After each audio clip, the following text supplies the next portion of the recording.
So, sa mga boys, ano bang mga gusto niya?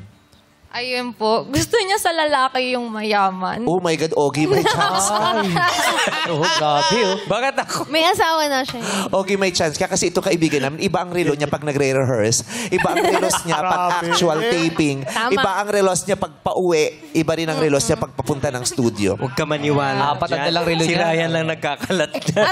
At pinakita niya sa Di ba anak? At di ba? Anong klaseng friend si ano? Si Kuya Ogie. Kasi kung pinag-uusapan lang din naman ng yaman, i-flex mo yung Kuya Ogie mo.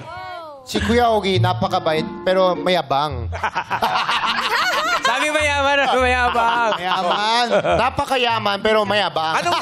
Anong level of yaman ba meron si Ogie Alcacid? Si Kuya Ogie, meron yung kahit hindi niya gamit ang kamay, nakakabukas ng kurtina. Salita lang. Sa bahay? Remote controlled yung o Alexa yan. Tsaka sa bahay niya, walang hakdan, may elevator. Oh! Iba kasi Kasi ikaw, merong hagdan, di niya lang abot yung pangalawang baitang. Kaya mas gusto niya yung pinipindot yung may elevator. Bakit hindi ba normal yun? Hindi Hindi talaga normal yan dahil bungalow yung bahay nyo.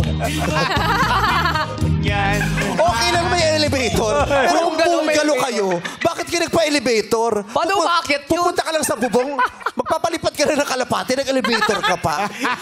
Bungalow. May pinapawisan Ganun, ako. Gusto niya mayaman.